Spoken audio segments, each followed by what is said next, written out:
ஒரு கடாயை வச்சுட்டு 2 டீஸ்பூன் எள்ளை வறுத்துக்கலாம். வெறும் சட்டியில் எள்ளை கறி விடாமல் கொஞ்சம் இருக்கிடணும். அடுத்து அதே கடாயை வச்சுக்கிட்டு கொஞ்சம் நெய் ஊற்றிக்கலாம். நெய் ஊற்றி அதில் 2 டேபிள் ஸ்பூன் பொட்டுக்கடலை எடுத்து வச்சுட்டேன், அதை வறுத்துக்கலாம்.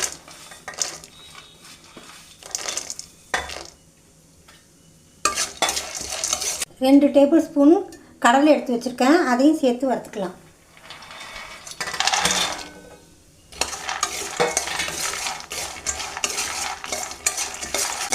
இதை எடுத்து ஓரமாக வச்சுக்கலாம். அதே கடாயில் இன்னொரு 1 டீஸ்பூன் நெய் ஊற்றிட்டு அதில் தேங்காய் 2 டேபிள் ஸ்பூன் தேங்காயை கீறி வச்சுருக்கேன். கட் பண்ணி நீளமாக கீறி கொஞ்சம் கொஞ்சமாக கட் பண்ணி வச்சுருக்கேன், அதையும் சேர்த்து செவக்க வறுத்துக்கலாம். செவந்துருச்சு, அதை இறக்கிக்கலாம். இந்த டம்ளரால் 8 டம்ளர் பொரி எடுத்திருக்கேன்.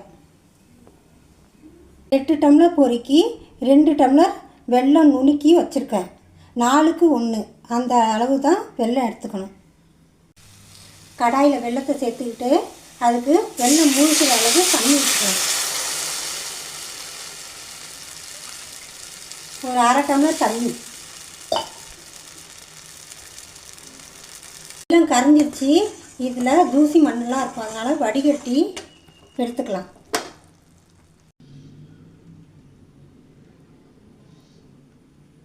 வடிகட்டி வேறு ஒரு பாத்திரத்தில் மாற்றி வச்சுருக்கேன். இப்போ பதம் வருதான்னு பார்த்துக்கணும். இப்போ பதம் வந்துருச்சு, இந்த பாருங்கள், உருட்டுனா உருட்ட வருது, அப்படியே நிற்கணும். இந்த இது கரையாமல், அதுதான் பதம். பதம் வந்ததுக்கப்புறம் நம்ம வறுத்து வச்சதை எல்லாத்தையும் சேர்த்துக்கணும். கடன்னு இல்லாட்டி முறிஞ்சிட்டோம்.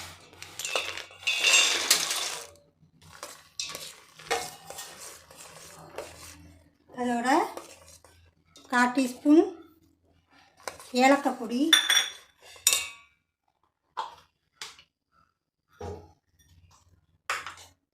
1/4 டீஸ்பூன் சுக்கு பொடி சேர்த்து அதோட இந்த பொரியையும் சேர்த்துக்கலாம்.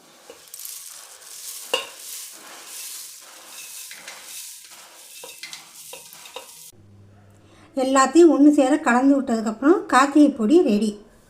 இது மாதிரி டேஸ்டி ஃபுட்ஸ் செய்கிறதுக்கு நம்ம சேனலை சப்ஸ்கிரைப் பண்ணுங்கள். செஞ்சு பார்த்துட்டு எப்படி இருக்குன்னு கமெண்ட் பண்ணுங்கள்.